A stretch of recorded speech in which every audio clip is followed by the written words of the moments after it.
സാന്ദ്രാനന്ദാവബോധാത്മകമനുപമിതങ്കാലദേശാവതിഭ്യാം നിർമുക്തം നിത്യമുക്തം നിഗമശതസഹസ്രേണ നിർവാർച്യമാനം അസ്പഷ്ടം ദൃഷ്ടമാത്രേ പുനരുപുരുഷാർത്ഥാത്മകം ബ്രഹ്മതത്വം തത്താവത് ബാധി സാക്ഷാത് ഗുരുപവരപുരേ ഹന്ത ഭാഗ്യം ജനാനാം. നമസ്കാരം. സനാതന ധർമ്മസംഹിതകളിലെ വിജ്ഞാനശകലങ്ങൾ പങ്കുവയ്ക്കാനായുള്ള ചാനലായ നാദശ്രീയിലേക്ക് എല്ലാവർക്കും സ്വാഗതം. പേര് ചാനൽ സബ്സ്ക്രൈബ് ചെയ്യാനും ലൈക്ക് ചെയ്യാനും ഓർമ്മപ്പെടുത്തിക്കൊള്ളുന്നു. ശ്രീമദ് നാരായണീയത്തിലെ രാമായണമാണ് നമ്മൾ കണ്ടുകൊണ്ടിരിക്കുന്നത്. ഊർമിള, മാണ്ഡവി, ശിതകീർത്തി എന്നീ സ്ത്രീകളെ ലക്ഷ്മണഭരത ശത്രുഘ്നന്മാരും സീതയെ രാമനും വിവാഹം കഴിച്ച് അയോധ്യയിലേക്ക് മടങ്ങുന്നതിനിടയിൽ പരശുരാമനെ കണ്ടു. വെല്ലുവിളിച്ചു. പരശുരാമൻ നിഷ്പ്രയാസം വെല്ലുവിളി സ്വീകരിച്ചു. തുടർന്ന് ഭഗവാൻ ശ്രീരാമനെ ഭാർഗവരാമൻ വന്ദിച്ചു. സാകേതം ആയിരിക്കുന്ന അയോധ്യയിൽ സുഖമായി അവർ വസിക്കുകയും ചെയ്തു. അങ്ങനെയിരിക്കെ അഭിഷേകം നിശ്ചയിക്കുകയും പട്ടാഭിഷേകത്തെ കേകയാധീശപുത്രിയ കൈകേയി മുടക്കുകയും ചെയ്തു. അടുത്തത് 5-ാമത്തെ ശ്ലോകം. താതോക്ത്യായാതു കാമോ മനുജവധൂ സംയുതച്ചാപധാര പൗരാനാരുദ്ധ്യമാർഗേ ഗുഹനിലയഗതത്വം ജഡാചീരധാരീ നാവാസന്തീര്യ ഗംഗാമതിപദവി പുനഃതം ഭരദ്വാജമാരാം നത്വാ തദ്വാക്യഹേതോർ അതിസുഖമവതച്ചിത്രകൂടേ ഗിരീന്ദ്രേ. താതോക്ത്യായാതുകാമോ, അച്ഛനായിരിക്കുന്ന ശരഥൻ രാമനോട് കാട്ടിലേക്ക് പോകണം എന്ന് മനസ്സോടെ പറഞ്ഞു. അതാണ് കൈകേയിക്ക് ഞാൻ കൊടുത്ത വരമായിട്ട് ചോദിക്കുന്നത്. ശരിക്കും പറയാച്ചാൽ എന്താ അറിയോ, ദശരഥൻ പോവാൻ പറയണില്ല. അഗ്നിരാമായണം നോക്കിയാൽ കാണാം, പറയാൻ ദശരഥനെ കൊണ്ടാവില്ല. അതുകൊണ്ട് എങ്ങനെ പറയണം എന്ന് ചിന്തിച്ച് നിൽക്കുമ്പോൾ കൈകേയി കയറി പറഞ്ഞു എന്നാണ് പറയണത്. എന്താണ് അച്ഛന് ദുഃഖത്തിന് കാരണം? തീയിൽ ചാടാനോ സമുദ്രത്തിൽ ചാടാനോ സീതയെ ഉപേക്ഷിക്കാനോ ഞാൻ തയ്യാറാണ്. ഞാൻ ജീവിച്ചിരിക്കെ അച്ഛൻ ദുഃഖിച്ചു എന്ന് പറഞ്ഞാൽ എനിക്ക് പിന്നെ എന്താണ് ഈ ലോകത്തിൽ ജീവിതത്തിന് അർത്ഥം? ഞാൻ എന്തിനാണ് മകനായിട്ട് ഇവിടെ ഇരിക്കുന്നത്? എന്താണ് അച്ഛൻ്റെ ദുഃഖം? അപ്പോൾ പറയണു, താതൻ്റെ ദുഃഖത്തിന് കാരണം നീ തന്നെ രാമ. ആരാ പറയണത്? കൈകേയിയാണ് പറയണത്. അതുകൊണ്ട് നീ വനവാസം ചെയ്യണം, ഭരതനെ രാജാവാക്കണം എന്ന് ദശരഥൻ പറയണമൊന്നുമില്ല. പക്ഷെ പറഞ്ഞ പോലെയാണല്ലോ, അതങ്ങനെയാണല്ലോ വരിക. അതുകൊണ്ട് ഇവിടെ പറഞ്ഞല്ലോ, ശേഷരകൻ പറയണതായിട്ട് പറയണില്ല ശരിക്കും. പക്ഷെ അതന്നെയാണ് അന്തർഗതം എന്ന് മനസ്സിലാക്കി രാമനാട് പോവുകയാണ് ചെയ്യണത്, പോവാൻ തീരുമാനം എടുക്കുകയാണ് ചെയ്യുന്നത്. താതോക്ത്യായാതു കാമോ വനമനുജവധൂ സംയുതച്ചാപധാര. ആര് കൂടെ പുറപ്പെട്ടു? ലക്ഷ്മണൻ, അതുപോലെ തന്നെ സീത. അനവധി രാമായണങ്ങളിൽ സീത ഇല്ലാതെ അങ്ങ് എങ്ങനെയാണ് വനവാസം ചെയ്യുക? ഇവർ എപ്പോഴൊക്കെയോ ഉണ്ട് രാമായണം എന്നൊക്കെ വരണു ഈ വാക്കിൽ നിന്ന്. ഈ രാമായണം എന്ന് പറഞ്ഞിട്ടൊരു സംഗതി ഈ ത്രേതായുഗത്തിൽ രാമനും സീതയുള്ളപ്പോഴല്ലല്ലോ ഉണ്ടായത് എന്നിവിടെ വരുന്നു. അപ്പോൾ മുമ്പ് എപ്പോഴൊക്കെയോ വരാൻ പോകുന്ന രാമായണത്തെക്കുറിച്ച് പലരും പാടിയതാവാം. അങ്ങനെ അവിടെ എടുക്കാൻ പറ്റുള്ളൂ. കാരണം എത്രയോ രാമായണങ്ങളിൽ രാമൻ്റെ കൂടെ സീത ഇല്ലാതെ എവിടെയാണ് രാമായണം ഉള്ളത് എന്നാണ് സീത ചോദിക്കണം. അപ്പോൾ ഈ സീത അത് ചോദിക്കണമെങ്കിൽ അതിന് മുമ്പേ രാമായണം ഉണ്ടായിട്ടുണ്ടാവണ്ടേ? അതിന് വിരോധമൊന്നുമില്ല. ഉണ്ടാവാൻ പോകുന്ന കാര്യങ്ങളെക്കുറിച്ച് എഴുതൽ പണ്ടൊരു അസാധാരണ സംഭവമല്ല, അത് ഉണ്ടാവുന്നതാണ്. കലിയുഗത്തിനെ കുറിച്ച് വർണ്ണിക്കണു ഭാഗവതത്തിൽ. എങ്ങനെ വർണ്ണിക്കും? രചിക്കുമ്പോൾ കലിയുഗമായിട്ടില്ല, ഇപ്പോഴുള്ള ഒരു ലക്ഷണവും ഒന്നുമില്ല. രാമായണം തന്നെ ഈ ഭൂമിയുള്ളിടത്തോളം കാലം പാടും. എങ്ങനെ പ്രവചിച്ചു? പാടാൻ പോണേ ഉള്ളൂ. പക്ഷെ അത് അന്ന് കണ്ടു ഇല്ലേ? അപ്പോൾ ഈ ഭവിഷ്യപുരാണം അതിലൊക്കെ എന്താ അന്നുള്ള കാര്യങ്ങളല്ല എന്നാണ്. ഒക്കെ വരാൻ പോണ കാര്യം അത്രയും ഭവിഷ്യപുരാണം. അപ്പോൾ വരാൻ പോകുന്നതിനെക്കുറിച്ച് ഈ രാമായണത്തെക്കുറിച്ച് മുന്നേ പാടിയിട്ടുണ്ടാവാം എന്നെടുക്കാം എന്ന് തോന്നുന്നു. ഏത് ഉത്തരാ ശരിയെന്ന് പറയൂ. എന്തായാലും സീത ഇത് പറയുന്നുണ്ട്, എത്രയോ രാമായണങ്ങളിൽ ഞാനില്ലാതെ എവിടെ അങ്ങ് പോയിരിക്കുന്നത്. അപ്പോൾ മുമ്പേ രാമായണം ഉണ്ടായിട്ടുണ്ട്, രാമനെ സീത അനുഗമിച്ചിട്ടും ഉണ്ട് എന്ന് പറഞ്ഞ് വനദുഃഖത്തിനെക്കുറിച്ച് ഒരുപാട് പറയുന്നുണ്ട് രാമൻ. ഒരു സർഗം തന്നെ വനദുഃഖ കഥനം എന്നാണ്. കയ്പും ചവർപ്പുള്ള കിഴങ്ങുകളോ അങ്ങനെയുള്ള കായികനികളോ ഭക്ഷണങ്ങളാണ് സീതയെ കിട്ടുക. രാക്ഷസന്മാരുണ്ടാവും, പാമ്പുണ്ടാവും, പുലി ഉണ്ടാവും, സിംഹം ഉണ്ടാവും, അങ്ങനെ വിസ്തരിക്കുക. വനദുഃഖ കഥനം എന്ന് പറഞ്ഞിട്ടൊരു സർഗം തന്നെ ഉണ്ട്. അതുകൊണ്ട് നീ ഇവിടെ ഇരുന്ന് കൗസല്യെ ശുശ്രൂഷിച്ചാൽ മതി. കേട്ടില്ല, എന്ത് അവിടെ കിട്ടിയാലും അതെനിക്ക് അമൃതമാണ്. ഇവിടെ എത്ര സുഖമുണ്ടെങ്കിലും അങ്ങില്ലെങ്കിൽ എനിക്കത് നരകമാണ് ആര്യപുത്ര.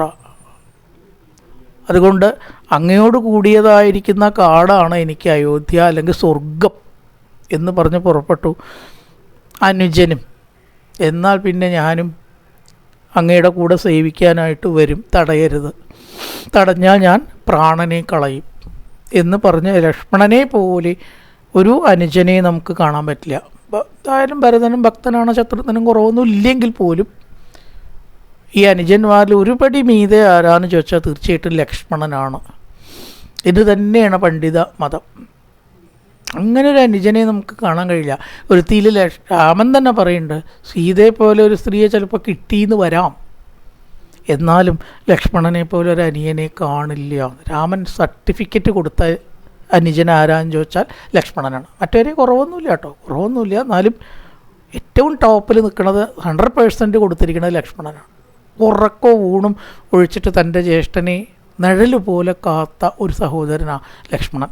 ആ ലക്ഷ്മണേന നിജ അനുജ വധു, അനുജനാലും വധുവിനാലും സംയുതച്ചാപധാര, വില്ലും പമ്പും കയ്യിലെടുത്തു. ആരെങ്കിലും രാമനെ പരിസരത്ത് വന്ന് കണ്ടാൽ ഒതുക്കാൻ തയ്യാറായിട്ടാണ് ലക്ഷ്മണൻ്റെ പുറപ്പാട്. സംയുതച്ചാപധാര പൗരാനാരുദ്യമാർഗേഗുഹ നിലയഗത, ജനങ്ങൾ മുഴുവൻ രാമപക്ഷത്താണ്. രാമൻ രാജാവാവണത് കാണാൻ കുറിച്ച് നിൽക്കുന്ന അവരുടെ ചെവിയിൽ കേട്ടത് രാമൻ കാട്ടിലേക്ക് പോകുന്നു എന്നാണ്. എന്നാൽ ഞങ്ങളും കാട്ടിൽ തന്നെ. രാമനില്ലാത്ത അയോധ്യ ഞങ്ങൾക്ക് നരകവുമാണ്, രാമനുള്ള കാട് ഞങ്ങൾക്ക് സ്വർഗമാണ് എന്ന് പറഞ്ഞ് അവർ അവരുടെ കുടുംബത്തെ പോലും മറന്നു. നാട്ടുകാരെയും കുടുംബത്തെയും മറന്ന് രാമൻ്റെ കൂടെ പ്രയാണം ചെയ്തു. പൗരാൻ ആരുദ്യമാർഗേ പൂവരുത രാമ എന്ന് പറഞ്ഞ് അവർ കരഞ്ഞു. രാമായണത്തിലതൊക്കെ എത്രയാ വിസ്തരിക്കണം അറിയോ. ആനകളൊക്കെ ഈ പട്ടയൊക്കെ എടുത്തിട്ട് തിന്നാതെ നിൽക്കുക അത്ര, 2 കണ്ണിന്നും വെള്ളം ഒഴുക്കിയിട്ടേ. രാമൻ്റെ ആ പ്രയാണത്തിൽ അത്ഭുതമില്ല, കാരണം അവരുടെ ഉള്ളിലുള്ള ആത്മാവാണ് രാമൻ. ഇനി വല്ല സംശയമുണ്ടോ? ആത്മാവും ആർക്കാ ദുഃഖമില്ലാണ്ടിരിക്കുക. അവരുടെ ഉള്ളിൽ ആത്മാവാണ് പോകുന്നത്. വനമാത്ത മൃഗം വിഷണ്ണ വൃക്ഷം, നാരായണീയത്തിൽ കൃഷ്ണൻ്റെ പ്രയാണം പറയും. ഓരോ വൃക്ഷങ്ങളും ഓരോരോ പശുക്കളും ഓരോരോ ചെടികളും കരഞ്ഞു എന്നാണ്. പൗരാനാരുദ്യമാർഗേ, മാർഗത്തിൽ തടഞ്ഞു, പോവാൻ ഞങ്ങൾ അനുവദിക്കില്ല. അങ്ങനെ നദീതീരത്ത്, തമസ നദീതീരത്ത് കണ്ടു, ഗുഹനെ കണ്ടു. ഗുഹൻ അവർ രാത്രി ഈ പ്രജകൾ കിടന്നുറങ്ങണ നേരത്തെ രാമൻ പോയി എന്നാണ്. ഉണർന്നാൽ അവർ പോകാൻ അയക്കില്ല, സമ്മതിക്കില്ല. അതായത് രാത്രി ചെറുതായിട്ടൊന്ന് മയങ്ങിണ്ടാവണം എന്ന് പറയണു. രാത്രിയല്ലേ. വളരെ നിശബ്ദമായിട്ട് അവരറിയാണ്ട് രാമന് പോണ്ടി വന്നു. അല്ലച്ചാൽ പോക്കുണ്ടാവില്ല. ഗുഹനിലയഗതത്തഞ്ചടാ ചീരധാരി, രാത്രി അവിടുന്നാണ് പോയി. വെളിച്ചാകുമ്പോഴാണ് രാമനില്ല എന്ന് പ്രജകൾ അറിയണത്. ഈ രാത്രി ഉണ്ടാക്കിയത് ആരാന്ന് ചോദിക്കേണ്ടത്. എന്തിനാ ഈ രാത്രി ഉണ്ടായി? ഉറക്കവും രാത്രിയെ ശപിച്ചു. വെളിച്ചാകുമ്പോഴേക്കും രാമൻ പോയി. തെറ്റിദ്ധരിപ്പിച്ചു. ഏതിയെ പോയി എന്ന് പിടികിട്ടാത്ത വിധം അടയാളം ഭൂമിയിൽ ഉണ്ടാക്കൂ സൂത. അവർ തെറ്റിദ്ധരിക്കട്ടെ, തിരയട്ടെ. യഥാർത്ഥ വഴി അവർക്ക് മനസ്സിലാവാണ്ടിരിക്കാൻ എന്താ വിദ്യാച്ചാൽ അത് പ്രയോഗിച്ചിട്ട് തേര് തെളിക്കുന്നു. അങ്ങോട്ടും ഇങ്ങോട്ടുമൊക്കെ പോവാത്ത വഴി കൂടെ അടയാളം ഉണ്ടായി, പോയ വഴിക്ക് അടയാളം കാണിക്കാണ്ടൊക്കെ വിദ്യ അറിയാം സൂതനെ. അങ്ങനെ പോയി എന്നൊക്കെയാണ് പറയണം. ഗുഹനിലയൊക്കെ തത്വഞ്ചടാ ചീരധാരി, അവിടെ വടക്ഷീരം കൂട്ടി പിരിച്ച് ജഡാവൽക്കലധാരിയായി താപസവേഷത്തെ ധരിച്ചു. ത്വഞ്ചടാ ചീരധാരി, ചീരം വടവൃക്ഷത്തെ, അതായത് മരത്തിൻ്റെ തോല്, ഇതാണ് ചീരം. ജടാചീരധാരി നാവാസൻ തീര്യ ഗംഗാമതിപതി പുനത്വം. നാവാസൻ തീര്യ, അവിടെ ജടാവൽക്കരങ്ങൾ ധരിച്ച തോണിയിൽ ഗംഗ കടന്നു. ഗംഗ കടന്ന് അപ്പുറത്തേക്ക് എത്തി. നാവ തോണിയാ ഗംഗാം സന്തീര്യ, ഗംഗയെ കടന്ന്.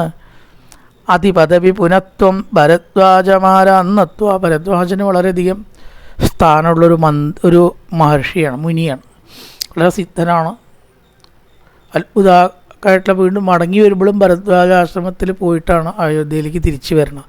അദ്ദേഹത്തിന് ഭയങ്കര സ്ഥാനമൊക്കെ ഉണ്ട്. അതിൻ്റെ കഥയൊക്കെ ഭാഗവതത്തിൽ സൂചിപ്പിക്കുന്നുണ്ട്. ഗർഭത്തിൽ ജനിച്ചു. ഉദത്യനും ഇവരും സഹോദരങ്ങളാണെന്നും എന്നൊക്കെ പറഞ്ഞിട്ട് ഭരദ്വാജൻ്റെ ജന്മത്തിനെ അടക്കം പറയുന്നുണ്ട്. ഭരദ്വാജമാരാൻ നത്വാ തത്വാക്യഹേതോർ അതിസുഖമവസച്ചിത്രകൂടേ ഗിരീന്ദ്രേ. നത്വ, ഭരദ്വാജനെ വന്ദിച്ചു. ആ ഭരദ്വാജൻ പറഞ്ഞതനുസരിച്ച്, തത് വാക്യഹേതോർ, ഭരദ്വാജൻ്റെ വാക്കനുസരിച്ച്, അതിസുഖം, രതിസുഖം അല്ല കേട്ടോ, വളരെ വ്യത്യാസമുണ്ട്. അതിസുഖം, തത് വാക്യഹേതോ പ്ലസ് അതിസുഖം, രതിസുഖല്ലേ, അതിസുഖമവസ ചിത്രകൂടേ ഗിരീന്ദ്രേ. പർവ്വതമാരിൽ വെച്ചിട്ട് ശ്രേഷ്ഠമായിരിക്കുന്ന ചിത്രകൂടം എന്ന് പറയുന്ന ആ സ്ഥലത്ത് വസിച്ചു. അപ്പോഴാണ് ഭരതൻ്റെ വരവും തുടർന്ന് രാമനെ കാണലും അത്തരം സംഭവങ്ങളെല്ലാം. താതോക്ത്യായാതുകാമോ വനമനുജവധൂ സംയുതച്ചാപധാര പൗരാനാരുദ്ധ്യമാർഗേ ഗുഹനിലയഗതത്വം ജടാചീരധാരി നാവാസന്തീര്യ ഗംഗാമതിപദവി പുനത്തം ഭരദ്വാജമാരാന്നത്വാ തദ്വാക്യഹേതോ അതിസുഖമവസ ചിത്രകൂടേ ഗിരീന്ദ്രേ. നല്ലൊരു പ്രഭാതം എല്ലാവർക്കും ആശംസിച്ചുകൊണ്ട് നിർത്തുന്നു. നമസ്കാരം.